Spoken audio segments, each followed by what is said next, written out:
Hello and welcome to another episode of Wheel of Horror, the podcast where two best friends spin a wheel once a week and it chooses the horror film or the topic and they discuss it.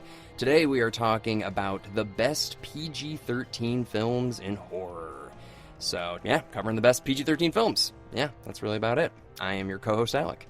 I'm Erik, and with us again is Will Rahardjo. Will, what movies did you just do with us recently? We did the Last House on the Left remake. Right, that was not too long ago, but welcome back to the show. A frequent occurrence now. I love it. Thank you. Yeah, no, thanks for having me back. I know, Will, we went from like once every 3 years to like twice in a month, so. yeah, no, it's fun. It's nice to catch up with you guys and, talk horror movies. It's like high school again. I know, it really does. You're like exactly the same, Will. Yeah. As you were in high school. You got a mustache now, that's really about the only difference. Yeah. I mean, obviously you're doing better in life. Like, you got a great job, you live in New York, but... I'm hoping, yeah. I mean, I think we're all doing better than we were in high school. There. Yeah, exactly. Or I'm like, dude, $1 for an iced tea? That's pretty good. But yeah, so today, we're trying to get more into these topic film conversations, a little more than just covering films every week. So we can give, I don't know, just kind of a broader brush of a lot of films. So today we're talking about our favorite PG-13 films. I guess the ones that made the biggest impact on our life, and I guess we'll discuss why we chose those ones. But yeah, I mean, I don't know. I kind of just thought we could talk about why PG-13 films, horror films specifically, were something that I felt like whenever I would see a movie was rated PG-13, I would be like, oh, it's probably not going to be that good. Definitely. I mean, like in high school, I think we were trying to find the most fucked up movies. We were trying to find the bloodiest, goriest movies. Mm-hmm. So whenever I saw like a PG-13 movie come out, I'd be like, all right, no thanks.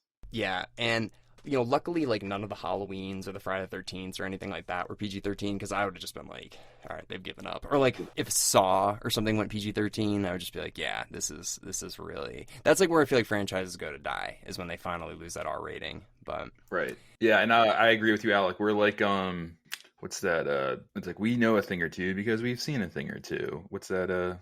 Insurance company. We are farmers.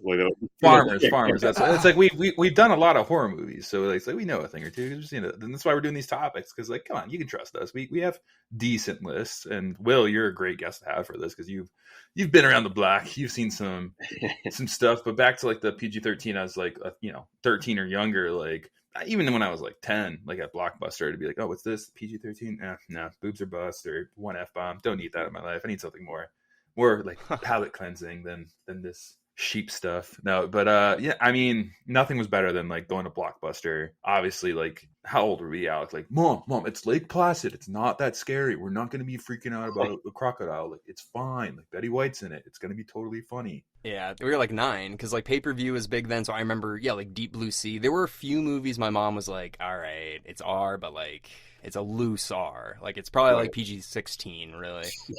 But, Deep Blue Sea was one, Lake Placid. Those are both R-rated ones. And my mom was like, all right. But, there was, Anaconda and even Jurassic Park and stuff like that. There are fun feature creatures that were still amazing that were PG-13. Well, Anaconda's not, amazing, but, But, yeah, so this episode, we're going to get into the ending where we basically have our ranking system that I've put together from Erik, myself, and Will. But we kind of just wanted to go through our own individual lists, because a lot of these movies actually are not going to end up on the final list. We were in agreement about a lot of them, and then some of them not at all. So I thought it'd be fun to go through each person's list. And Will, since you're the guest, if you want to go through yours and why you kind of chose them in that order and stuff. For sure. And, talking a lot about high school and what our moms let us watch, that to me is what a PG-13 horror movie is. I feel like it was very much of our time being in high school. So I feel like they didn't make PG-13 movies before, and they don't really make them that much after. So this list that I'm about to go see is very much tied to our high school years when the PG-13 movie was pretty strong. So it's a really good point. It's hard to make a cool list of PG-13 movies because they're all very dated from our high school years. So that's my disclaimer for my list. So I'll just go from least to my most favorite. I'm excited. I don't know about you, listeners. You better get excited. Yeah. My palms are literally sweating. I'm freaking the fuck out, Will. I'm telling you, it's not a cool list because these movies, they're not cool. But speaking of Anaconda is my number 10. Oh, yeah. Exorcism of Emily Rose. Mm-hmm. We got The Mothman Prophecies, Insidious, Signs, The Village, Cloverfield, Poltergeist, The Ring, and then The Sixth Sense. Again, these are movies. A lot of these movies are ones that I haven't seen since I was in high school, like The Mothman Prophecies or even like The Exorcism of Emily Rose, but they left an impression, and I feel like if I watched them now, they probably wouldn't be good, but they still kind of hold a nostalgic value, which I think is what kind of the PG-13 horror movie is all about at this point.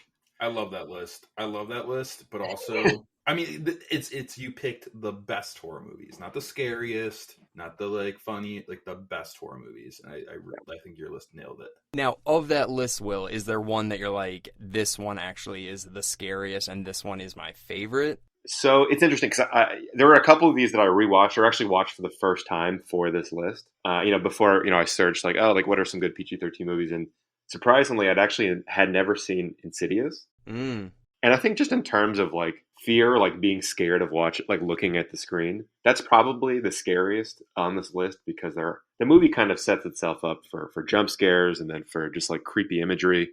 Like it wants you to be scared like the entire time. But I don't think it's the best. I think it does the best job of trying to make you scared. But I think The Sixth Sense overall is the best in terms of fear, story, kind of acting, just the whole package is what I think. What number did you have Signs at? Signs is at right in the middle at 5. Yeah, there's that one scene with Joaquin in the closet, and he gets that like tape from Mexico. There was a time when I'd have to stop my VCR or DVD player and skip the scene because that really freaked the fuck out of me. But also now, if I watch it today, I'm just so numb. Oh, there's a gun thing walking by. Well, it brings you back to that time, though. Like when I was 12, though, I'd cover my ears like, "Oh my god, this is so scary." That scene is like stuck in my brain. I think for everyone who watched that movie from like ages like 10 to 15 when it came out, like that scene is like stuck in your brain. Also, The Ring, like the opening scene, you had Ring at 2, right? Yeah. Ring's number 2. I mean, The Ring is that's as scary as the PG-13 movie can be. That's actually that's probably scarier than Insidious, I think. Like that first opening scene when the girl's like in the closet against the wall, and you're like, dude, that stuck with me too my whole life. Mm-hmm. So yep. That's the first thing you think of when you think of The Ring. Yep. Insidious and The Ring, actually, I had to double check because I was like, I thought those were R. Like, I definitely did, but yeah, they're both PG-13. They pushed the limits. Insidious, actually, like, this is my first time watching it, so I felt like I was kind of doing my homework a little bit, and like, it's not that gory, actually. It's like it's pretty tame. I mean, like it's a messed up story, and like there's a lot of scary stuff in it, but there's not that much gore. My problem with Insidious, and I actually really liked the first one. I don't remember it that well, but it had Patrick Wilson. I think it was written and directed by James Wan, and it came out very close to The Conjuring. And you're like, what are you doing? And they're like kind of similar-ish. Like, it's not like a possession movie, but it's like a ghost haunting film. So you're like, James Wan, like I feel like you're oversaturating your own market with that. But I agree. It was good. The list that I read, people were ranking it like at the top, and I didn't think it was amazing, but I did think that it was like an effective scary movie. Like they set it up and they really like pushed the fear kind of element in it. Yeah, and it's got the lady from Dumb and Dumber in the beginning where she's just like freaking out about the dogs getting all the stuff on them. Yeah, right. And that's called. Did we ever do Insidious, Alec? No, we haven't. We should. We definitely should. I was looking up stuff like PG-13 movies. Like I typed into Google like horror movies PG-13, cheating a little in some ways, but I just need to check if they were PG-13 or not too. I do the same. But I was like, Insidious, is that the one? And I was mixing it up with Sinister. Yeah. There's a lot of like Insidious, Sinister, and like The Conjuring kind of all meshed together in my brain. Yeah. But I was like, it's Sinister is PG-13 in my head. I was like, there's no way that movie's PG-13. That movie is violent. But yeah, I got to see Insidious and Alec. We should absolutely put that on the wheel for sure. The fifth one, I think, just came out. It did. Yeah, which I was surprised about. I was like, I didn't realize they were even still making these. But like, it was out when I was watching it, like a few weeks ago. And that woman from Dumb and Dumber is like in all of them. She's just like the lead, like kind of. But and then the only other thing that I remember about the Mothman prophecy is that one scene where it's just like there's trouble at the equator or whatever, and then like Ecuador has like a earthquake or something. I don't know. That's all I remember about that movie. That's one of those movies where I think I know it's not a good movie, but I watched it on TV so much as it's one of those movies that you watched on TV, but you never watched like all the way through, but you've seen it like you've seen certain parts like 100 times. Oh yeah, Goonies. I've never seen the Goonies all the way through, dude. But I know the movie because I've seen every part of it out of order. Exactly, and you've probably seen it like a bunch of times, but you just haven't seen it like, in order. And Gotham Prophecies for me is one of those movies. Like every time it was on when I was a kid, I would like watch it. I remember the movie being kind of boring. I remember the bridge scene at the end. It's a boring movie. Like it is a boring movie. It's just one of those movies that left an impression on me, and that's why it's on. Like I kind of was it the bridge scene at the end? I mean, that's scary. That's a very scary scene. Yes, yeah, it's a bridge scene at the end. Yeah, the Mothman story is really scary, actually. If you look up like the real story, but I don't know. Is it New Jersey? Is it a New Jersey thing? It's like everywhere, dude. It's like I think it's in Virginia is where like the main shit went down. Maryland, Virginia, Delaware. It's probably fucking Delaware. Let's Google it. It's Delaware. Let's see. It's the only thing they got going there, you know. But I watched a slight weird YouTube documentary about the Mothman recently, and it fucking freaked me out. Yeah, no, it is a scary. Like that's the thing. It's like it's a pretty scary story, but the movie's not that scary, and it is kind of boring. But again, it's a movie that's like kind of stuck in my brain. It's Richard Gere, right? Yeah. Yeah, that was like around the time that Gerbil shit came out. I feel like that probably overshadowed it a little bit too. You know? Definitely. All right, you guys are right though. It's a little Virginia, Washington D.C., West Virginia, a little around that area. Yeah. Good call. Well, Will, it's a solid list. You got anything else to say about it? No, I'm excited to see your guys' list and see how we stack up. Yeah. Eric, do you want to go next? Oh, I'm excited. All right, well, I have a couple quick shout-outs to do first. First off, not a horror movie, but Mrs. Doubtfire. Just have to give a quick shout-out to that because that movie's PG-13, I believe. It might be PG. Pretty sure it's PG-13. Not a horror movie. You're like, where are you going with this? Apparently, there's an NC-17 rating of that movie somewhere that exists. They edited of Robin Williams just going off like while they're filming this movie, and I need to see that R-rated Mrs. Doubtfire movie. Just on the topic of ratings, like there is somewhere someone has an edited cut of Robin Williams doing like an R-rated NC-17 of Mrs. Doubtfire. I need that in my life. That sounds great. I need that in my life. I mean, the premise is kind of like a horror movie. Like it could easily be one. Like just change a couple scenes, where he kills the kid or something. Yeah, I have one PG-13 honorable mention, but I have two other things I want to say. One, I was thinking the Black Phone was PG-13, Alec. Oh, yeah. And I wanted to put that on my PG-13 list because I fucking love that movie and it was recent. That movie should be PG-13. They say fuck a lot in that movie. I mean, yeah. All right. They could have been PG-13 and maybe they could have got more of an audience. Two other honorable mentions that are PG, technically, Poltergeist and Jaws. Wanted to just bring those two up. Both should be at least PG-13. Jaws changed how people go to the beach. Right. So there's nudity in that. I mean, yeah. There's nudity in Jaws? Right in the beginning. You're right. I mean, you get get the 4K. You can see. Yeah, you get the 4K. You're right. You're right. But yeah, no, there's nudity and graphic murder. Yeah, I mean, the Alex Kinter scene in 4K too, when he's on you see him get just murdered. Dude, Quint getting bit in half is brutal. That's that's 50 years ago. You know what's funny? I remember, I think we were in 8th grade or 7th grade. We had the choice between Jaws and Shrek. And I was like, let's watch Jaws. And everyone's like, I think we were going to watch Shrek. I'm like, you guys are missing out. I want to see this kid. I'm not going to name any names, but I want to see this kid shit his pants, which he would do. But yeah. So, all right. Anyway, getting into my list. So I just sent Alec my 10 change. I had Cloverfield originally at my number 10. I switched it to Elvira just to add to the spectrum of my list. And Elvira should not be PG.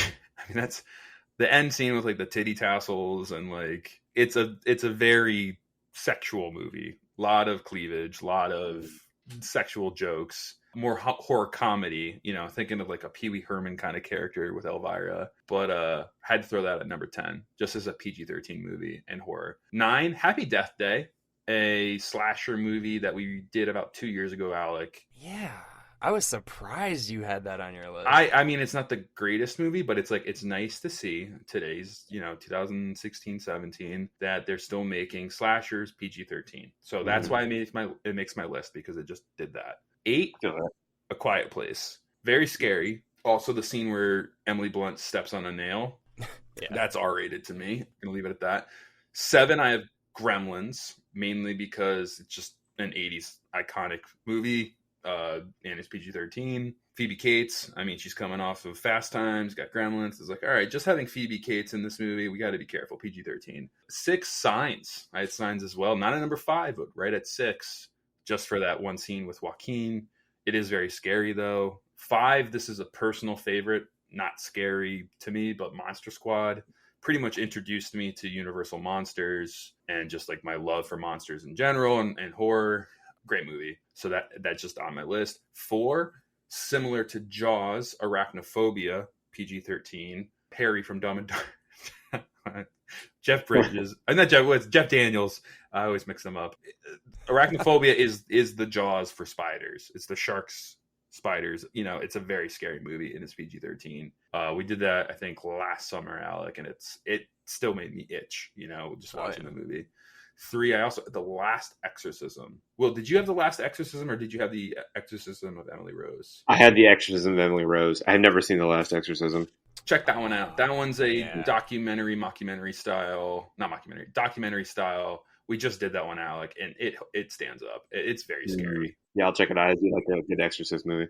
And it's a good movie too. The flow of it, it's quick, it's good. And this is funny, Will. Your 2 final or my 2 final. I had 2, The Ring, specifically because it's terrifying for a PG-13 movie. And The Sixth Sense, I saw this in theaters, I think, when I was 9 or 10, and I shouldn't have, because the scene with like the mom running down the hall, like after been showing her like wrist cut and stuff, freaked me out. Also, the girl like giving the tape and throwing up, and there are scenes in that movie that made me like not sleep at night as a kid. And I was not 13 at the time, and there's a reason why this movie should be at least PG-13, but it could have got the R rating for how scary it was. Mm-hmm. Yeah, I mean, I don't think The Sixth Sense would have got the R just because it's scary, because like nothing crazy happens in that movie, you know. It's just very vividly scary, but the ending is just so not spoiling anything, but it's just a good ending, you know. It's just a good movie. No, it's amazing. It's amazing. Yeah, Monster Squad's a good one, dude. That's like one of the weird movies where being a PG-13 movie really hurt that film, you know? Because they didn't know how to market it. Because like PG-13, it looked like a movie that was it was for kids, but it was like too adult. You know, it was weird. Yeah, you think they could have got away with PG? Is that what you're saying? I feel like they didn't know who to market it to, because if it was PG, kids would have seen it, and if it was R, adults would have seen it, but PG-13, I feel like everybody looking at the movie, they're like, is this for kids or adult? Yeah, and PG-13 back then is like, oh, like that's pushing it for taking my kid to the movie theater. Yeah, I love that movie. I have a poster of it. Well, didn't Monster Squad come out at the same time as another movie, and it just was like the death slot for them? I forgot what movie it came out with. Well, Lost Boys came out around then. Right. It was a year. Yeah, it was the same year. Yeah. I don't know. I think Lost Boys was very clear. It's like, okay, this is like for adults. Like, this is a cool one. And then Monster Squad was like, is this for kids? Like, I have no idea what's going on. Yeah, I agree. It is a weird movie. Like, I actually remember watching this movie in high school with both you guys for the first time. Like, you showed me this movie. Even for me, like, as a high schooler, being like, what the hell is this? Like, when we first started, like, I was like, why are we watching this? It looks like a kid's movie. So, like, yeah, the marketing is definitely confusing. Dude, you might enjoy Wolfman Got Nards. It's a documentary on, like, the actors from the film going around like touring the United States and showing the movie and like meeting fans and stuff. It's a cult classic, clearly, and that documentary proves like Monster Squad, like the squad's still alive, and like there's a lot of fans out there still, including me. Yeah, no, it's great. I loved it. Yeah, it was one of those movies, Eric, you, me, Mike, obsessed with it. Well, we like bonded over it as like third graders. Yeah. Yep. We were like all obsessed with it. Like, you've seen that movie? He's like, I've seen that movie too. Like, we were like freaking out. But we were 8 and it was perfect. We made a group, like kids were playing Pokemon at the time. Like, we're the Monster Squad though. And like people would be like, I want to be in the Monster Squad. It's like, no, you're fucking Squirtle, dude. Go back over there. We're the Monster Squad. You go play that. Like, we're cool. Yeah, it was good times. Yeah, great movie. So perfect. I guess the perfect age to see it is about 8. You know, that's probably a good time to see it. But yeah, Eric, you got anything else to add about your list? I have 2 honorable mentions, but I'm gonna wait for your list to bring them up. Okay. Yeah. So my shout outs, I got a couple of those shout outs. Were Monster Squad as well. Mars Attacks, which we haven't covered, which I'd really like to. Wow, I wish I put that on my list. I totally forgot about that. I know. I was like, I don't know if I should put this. So it's not on my list, but Wait, which one did you just say? Mars Attacks. Oh shit, that's a good one. That's PG-13. I know. I would have been on my list. Like actually pretty high on my list. But yeah, sorry. Keep going. Killer Clowns from Outer Space. That's PG-13 also. Oh shit, that too. Man, you're hurting my feelings right now, Alec. You're like, these are ones that I was like, ugh. And then this one too, The Mummy with Brendan Fraser. that was one of my shout outs I was going to do at the end. Okay. Yep. All right. So those are the shout outs. They didn't make the list, but I like them. So I'll go in my lowest order up, and most of mine are not on your guys' list. So my lowest is The Others. Do you guys remember that movie? I almost put that on mine, actually. In fact, it probably should be on mine because it's better than Anaconda for sure. saw that in theaters, was not scared of it, and thought it was boring. Dude, the trailer wrecked me. It's like, are you mad? I am your daughter. Like that whole thing like scared me so bad. Anyway, so that's my lowest. Then this movie probably scared me more than The Ring, more than any of those movies when I was teenagers, but The Exorcism of Emily Rose. Mm-hmm. I saw that in theaters, and I remember going home and, like, sleeping with the lights on, like, being afraid to, like, I was so afraid. Turned my clock away so it didn't say 3:15. Like, I was freaking out about that movie, but still makes pretty low, bottom of the list. Another one that I love, which we need to cover, which is... Wait, real quick, you were 15 when you had to sleep with the lights on. I just want to make that clear to everyone. When did it come out? That movie came out in 2005. Wait, what month in 2005? Oh, here we go. Maybe you were 14. I'm sticking to it. You were a high schooler, regardless. I was. I was in high school. But you were sleeping with the lights on and turning your alarm clock away. I love it. Alec, no, I'm with you. That movie was like, I forget the actress's name, the girl from Dexter, the actress from Dexter, but like, yeah, she was so good in that movie because she was like filled with fear the entire movie, and she like really sells it. Like that's like her reactions make that movie scary. Dude, we covered it a couple months ago, Joe and I, on the podcast, and we rewatched it. And I was like, this is kind of just like a Law and Order episode with some demons, like intercut. It really is though, because it's so much courtroom scenes, and then it's like, all right, get back to the demons for a little while. So you're like me watching the scene from Signs with Joaquin Phoenix, like you're just numb at this point. Well, I haven't seen it in a while, since we covered it on the podcast, but I remember it being like, this isn't very scary now. Oh, okay. Yeah. I haven't seen it since it came out either, so yeah, it's probably scarier in my head than it is in real life. Yeah. All right, so moving on. This is another one where I'm like, I feel like this is, if not the second best shark movie, maybe the third, is 47 Meters Down. You guys got to check this one out if you haven't seen it. It's with Mandy Moore, and it's about a shark tank that breaks off a boat and drops to the bottom of the ocean, and they have scuba tanks on. It is actually really good. Surprised it was PG-13, but anyways, it is. So check that one out. And then Mama. I don't know if you guys have seen this one with Jessica Chastain. It was pretty scary. I don't remember the specifics of it, but I remember it really rocking me. So I don't know why, but... Is that Jennifer Lawrence too? Or is that Mother? No. That's... Yeah. Yeah, this is from like 2009, I want to say, something like that. But it's with Jessica Chastain. Number 5, I have Insidious. We've already kind of talked about that one. 6, A Quiet Place. Also surprised that was PG-13. Thought that was really good. I think it got nominated for Best Picture the year it came out. And I haven't seen the sequel, but really enjoyed it. Number 7, Arachnophobia. Yeah, same as you, Eric. Like, very believable, like...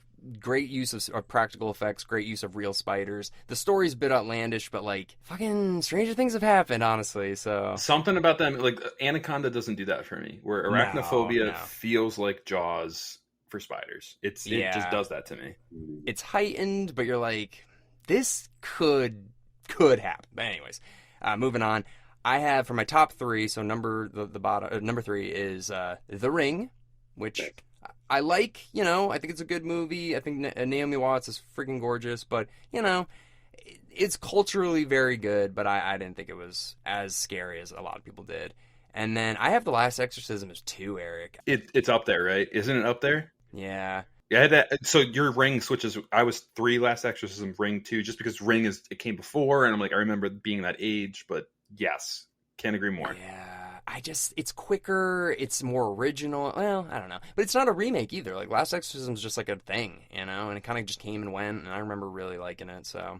And then my number 1 spot, same as you guys, The Sixth Sense. Just as an overall, the best PG-13 horror movie, right? It's just so good. It's just a good movie, yeah. It's terrifying. It's amazing acting. It's so original. It was like the biggest cultural phenomenon of the late 90s. Like, amazing movie. And that was 99, Alec, right? Yeah. Yeah, so, and we will, just so you know, we just did a podcast of the best year, the horror year. Like, I think I picked 1984, 3, I forgot what I picked exactly. But yeah, you picked 84. Yeah, and like with like Gremlins and all this stuff. Alec picked 99. Ooh, Mainly, one of his main things was The Mummy was one of them, but The Sixth Sense too. And The Sixth Sense, I was like, oh shit, yeah, that's a Blair Witch. That's a bigger year than I thought. Yep. Sleepy Hollow. Yeah, that movie I remember was like in theaters for like half a year. The Sixth Sense, like it was like a huge deal when it came out. Dude, every single thing spoofed it too. I mean, remember Scary Movie was like, I see dead people. I mean, everything was spoofing I see dead people. Yeah. Yeah. And I mean, it kind of put Bruce Willis like in a different light. Like he wasn't the badass tough guy anymore. It showed he could be sensitive, and and then he followed it up with The Kid, which Erik loves, I don't like The Kid, dude. I walked out of that. No, I do like Bruce Willis a lot, but also it shows like he did The Sixth Sense with a new director. He's Bruce Willis. Like he's gigantic, and he clearly read the script and was like, I'm doing this fucking movie. Like this is awesome. Yeah, and Toni Collette really helped her career too. Yeah. Yeah. I feel like this movie, though, The Sixth Sense, really kind of oversold how good of a director M. Night Shyamalan was going to be. I don't know how you guys feel about him. I like respect him, and I kind of still watch his movies, but none have, to me, in my mind, have like even approached The Sixth Sense. It's like 24. I'm a big 24 fan. Like I like the show, but like it's a steady decline. Like, oh, that was a good season. And it's like, that one, that was good. But he's had a couple like, oh, that was good. But like you just look out for the twist and stuff more than anything. Well, we've talked about this kind of like we're like the best director who could have ever like pulled this off was Quentin Tarantino, because Reservoir Dogs is like really good, but then Pulp Fiction was his sophomore movie, and that was like a holy shit. Yeah. So it's kind of like the Jordan Peele thing where it's like Get Out was so good, then now you're like, oh, Us was really good, but it's not as good as that. And then Nope, you're like, yeah, that was also really good, but it's not as good as Get Out. So you're just constantly comparing it to his better first work. So if I had any word of advice for a director, don't hit a grand slam on your first one, do it on the second one, because that seems to really work. That's a good point, yeah. Like James Cameron, do Piranha 2, then do Titanic. Yeah, you only go up from there, basically. Yeah, but anyways, but yeah, no, that's exactly right. I mean, M. Night Shyamalan, he's just, there was a period where everyone turned on him, and then he kind of had like a little resurgence, and I think everybody just looks back at him and they're like, come on. He's had more hits than misses, and yeah. Will, you had 3 on your list. You had The Village, too, up higher than Signs, right? Yeah, which is, I think The Village is another one of those movies that's like stuck in my head that like it probably isn't good. I mean, for that to make your top 10 PG-13 movies, he's got 3 of them. He's a fucking good director. Okay, so I have to admit that I actually haven't seen, like, I went through a lot of these lists, and I actually haven't seen a lot of like the top, like I saw a lot of these lists had like Drag Me to Hell, which you guys didn't have on there on yours. I know, I haven't seen it. That was on there. I haven't seen Arachnophobia. There's like, there's a lot of like big ones that I haven't seen. I think it's because I was like kind of averse to seeing a lot of these like PG-13 movies when I was a kid. But I kind of want to go back and rewatch them now. Dude, Arachnophobia, cannot recommend that one highly enough. The shark one, the 47 meters down, very good too. Oh yeah, Last Exorcism, you gotta see that one, Will. Yeah, there's a bunch on here. Yeah, well, I would recommend The Last Exorcism. Watch that like soon. It's like an hour 25. I think it's very short, but it's terrifying. And Will, isn't your mom from Louisiana? Yes, yeah, she is. Dude, it's about Louisiana. Okay, there we go. Yeah. There you go. So you can be like, Mom, is this accurate? She's like, absolutely not. William, no. No. One other film I wanted to put on my list, but it's not PG-13, is Ghostbusters. It's PG. Well, that was before. Well, there was in 1984. That was the year I think they put the PG-13 in place, and it was Gremlins, Raiders. Not Raiders. Temple of Doom. Yeah, and then one other movie, and that's what they're like. All right, we can't. Yeah, like Jaws is making kids like not go to the beach in general, like not even be on the sand. Like they can't bring their kids to the beach because you freak them out so much. So yeah, I think Poltergeist was another big one. That was PG. Should have been.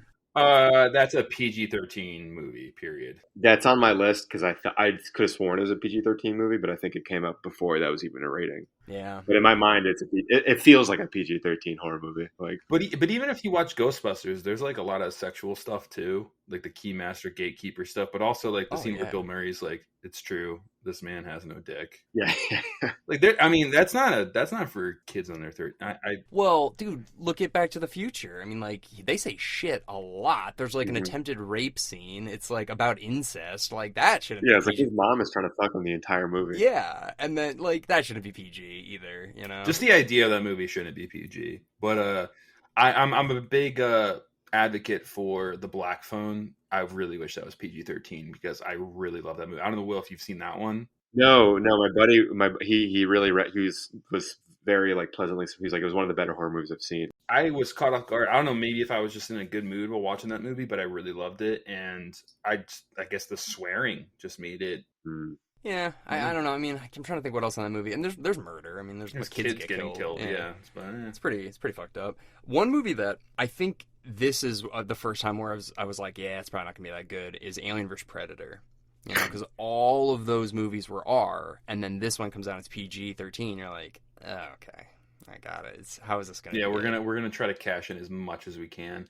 I saw that movie. Did I see it in theaters? I don't remember if I saw it in theaters, but I definitely saw it, and I saw it once. And I remember some scenes in that movie. I remember they had Bishop from Aliens. Yep, Lance Hendrickson. He became the guy who runs the company that. Yeah, Wayland or whatever. Yeah. So it's like, oh, he's Wayland. So it's like kind of like a good play. Like, oh, and then he becomes like androids and stuff, or like his body type is the android. So that was probably the coolest part and the only thing I remember from those movies.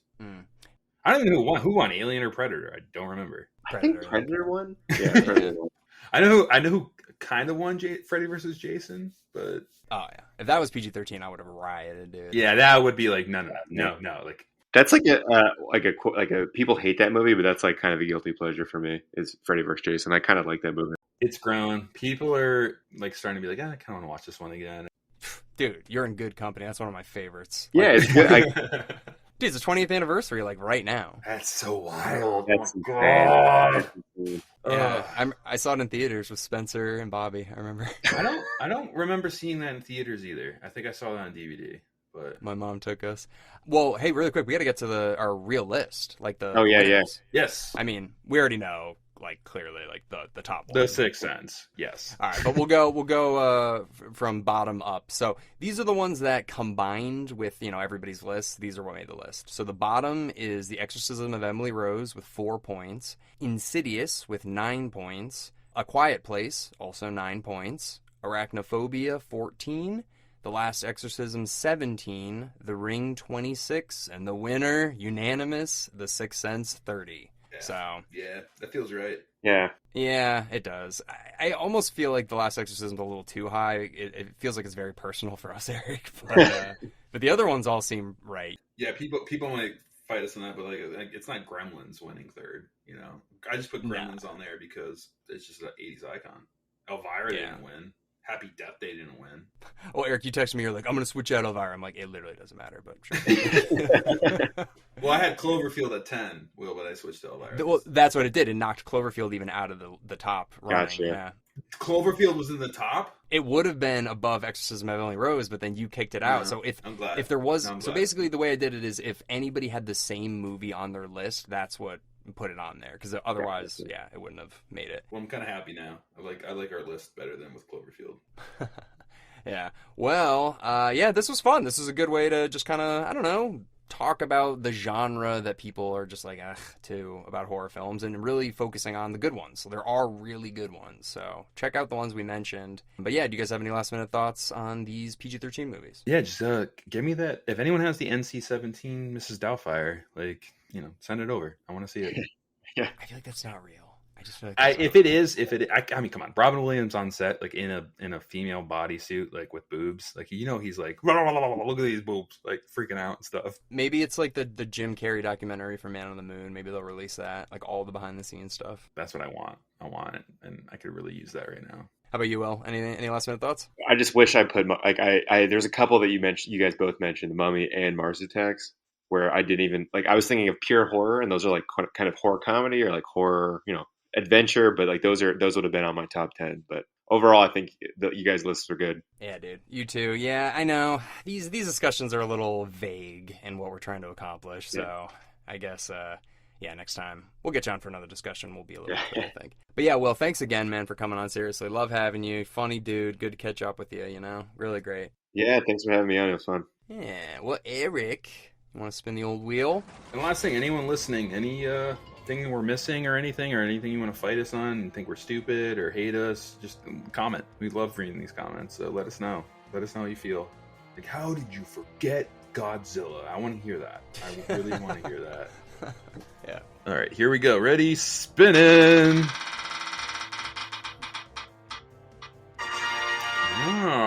Christian Bale and the Machine. Just kidding. Thinner. It's just the movie. Christian Bale and the Machine. Oh, the Machinist. Machinist. Oh, yeah, I meant the Machinist. Yeah. I'm like, he's in the Machine. It's like actually he gained all that weight and he played Bert Kreischer in the Machine. Yeah, no. That's what I thought you were saying. All right. Messed up. What do we got? Thinner, you said? Thinner. Yeah, Stephen King. Perfect. Well, you know who's going to be a guest on that then. Dom Berger. Very excited for this one. You know, I've mentioned this in the podcast before, how this movie freaked me out. You've mentioned Thinner like 10 times throughout the past couple years. You're like, don't even get me started about Thinner. Like, I've heard that. Let's go. Let's go. All right, cool. Well, thank you everybody very much for listening in. Yeah, and as Erik said, if you disagree or agree, go ahead and write some comments. You know, fight us. Let's go.